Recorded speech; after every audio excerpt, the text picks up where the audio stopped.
নমস্কার আমার প্রিয় বন্ধুরা, মৈত্রী রেসিপি থেকে তোমাদের সবাইকে স্বাগত জানাচ্ছি।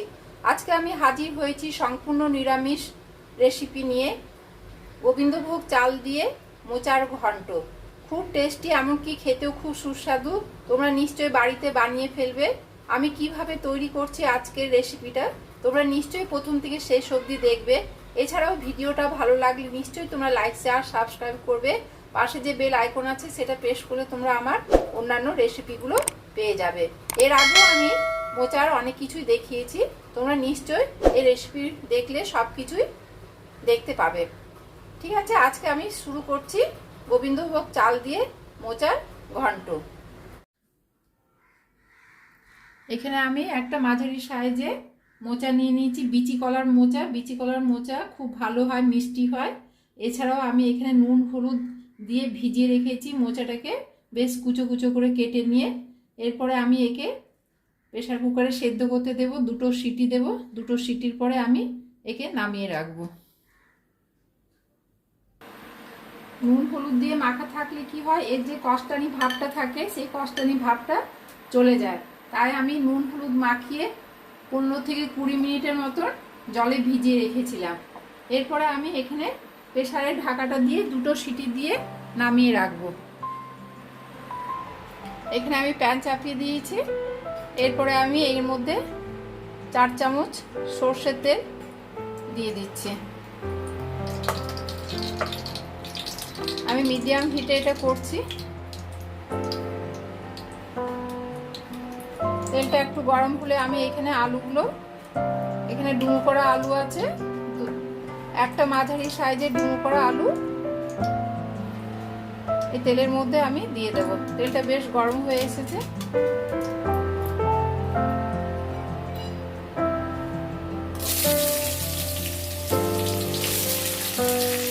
এর মধ্যে অল্প করে হলুদ আর নুন,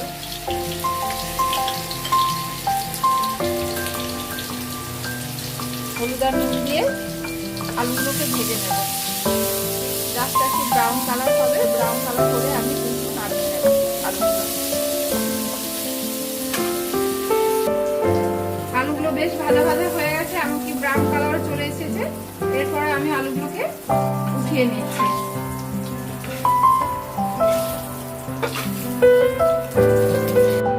আবার অল্প করে একটু 1 চামচ 2 চামচের মতো অল্প করে তেল দিয়ে দিলাম।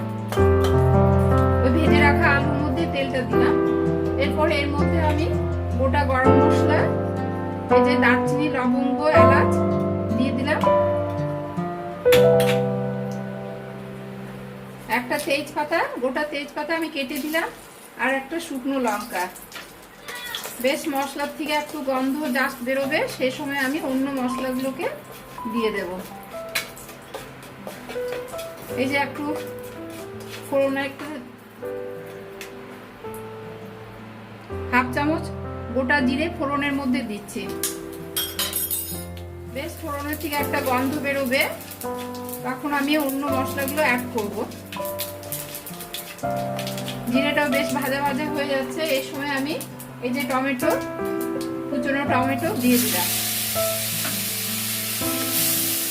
দিয়ে এর মধ্যে অল্প করে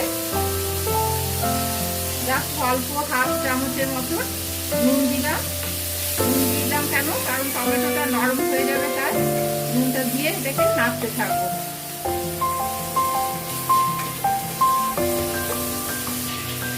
এরপর আমি বাদ বাকি মশলাগুলো দিয়ে দিচ্ছি এই টমেটোর মধ্যে। এই যে 1 চামচ আদা পেস্ট, ধনে পেস্ট 1 চামচ, আর জিরে গুঁড়ো 1 চামচ, লঙ্কা গুঁড়ো 1 চামচ। মানে স্বাদ অনুযায়ী ঝাল মিষ্টি স্বাদ অনুসারে যায় ভালো, যে যেমন খায় ঝাল মিষ্টি সেভাবে দিলে ভালো হয়। এছাড়াও আমি 1 চামচ মিষ্টিটা দিয়ে দিলাম। দিয়ে ভালো করে মশলাটাকে একটু কষে নেব।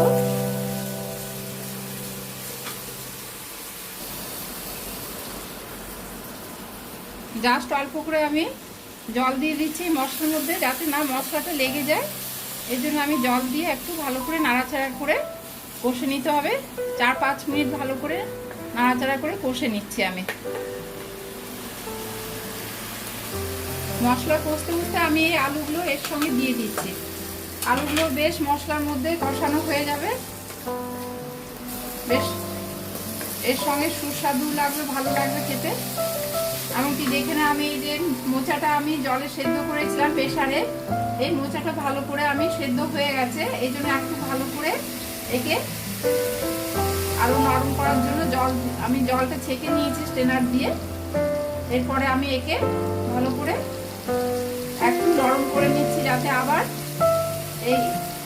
এর সঙ্গে মিশে যায়, রান্নার সঙ্গে ভালো করে মিশে যায়, মানে গোটা গোটা যাতে না থাকে।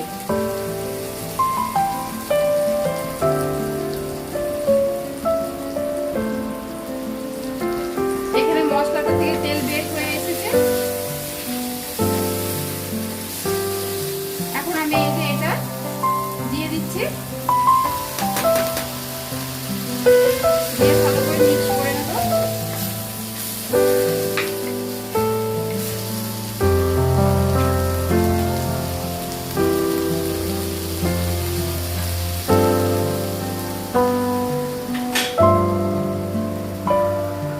এখানে আমি জলে ভিজিয়ে রেখেছিলাম গোবিন্দভোগ চাল 1 ঘন্টা আগে। এই ভেজানো চাল আমি ভালো করে ভেঙে ভেঙে নিচ্ছি, এই গুঁড়ো গুঁড়ো হয়ে যাচ্ছে। এই গোবিন্দভোগের চালের একটা বেশ ফ্লেভার আসে,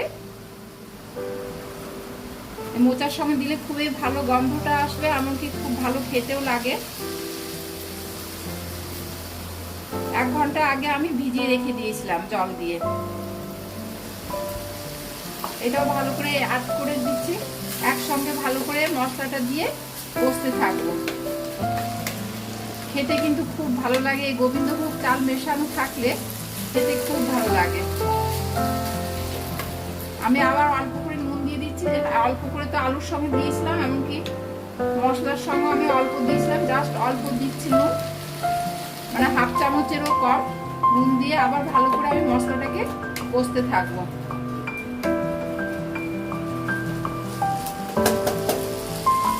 একটু 5 মিনিটের মতন ঢাকা দিয়ে রাখি। 5 মিনিট পরে ঢাকনা খুলে দেখি,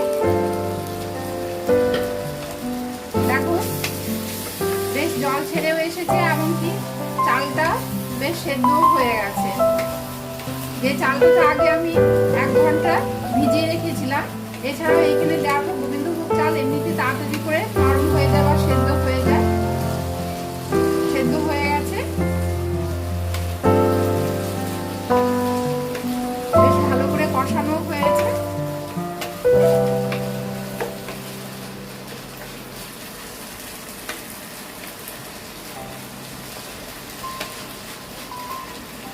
জাস্ট অল্প করে একটু জল দিয়ে দিচ্ছি, জল দিয়ে আরো 5 মিনিট ঢাকা দিয়ে রাখবো, যাতে চালটা আরো ভালো করে, চালগুলো ভালো করে আবার সেদ্ধ হয়ে যায়। অল্প জল দিয়ে দিলাম, আবার 5 মিনিট ঢাকা দিয়ে রাখছি। 5 মিনিট পর আবার ঢাকা খুলে দেখি, কমপ্লিট হয়ে গেছে আমার চাল দিয়ে, গোবিন্দভোগ চাল দিয়ে মোচার ঘন্ট।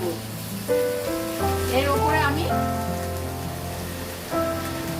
1/2 চামচ গোটা নয় গুঁড়ো গরম মশলা দিয়ে দিলাম, দিয়ে একটু বেশ নাড়াচাড়া করে দিই। গুঁড়ো গরম মশলা দিয়ে একটু নাড়াচাড়া করে দিয়ে এর উপরে আমি আবার একটু ঘি দিয়ে দিচ্ছি, 1 চামচ ঘি দিয়ে দিলাম। একটু নিরামিষ মোচার তরকারিতে ঘি, গরম মশলা আর নারকেল কুড়ো দিলে খুব ভালো লাগে খেতে। পারফেক্ট আমার মোচার ঘন্ট কমপ্লিট। এর উপর থেকে আমি নারকেল কোড়া 1 চামচ দিয়ে দিচ্ছি, 2 চামচ নারকেল কোড়া। এটা না দিলেও কিছু ব্যাপার না, এটা আমার কাছে নারকেল কোড়া আছে বলে আমি দিয়ে দিলাম। 2 থেকে 3 চামচের মতন আমি নারকেল কোড়া ওপর থেকে দিয়ে ভালো করে নেড়ে চেড়ে নামিয়ে রাখবো।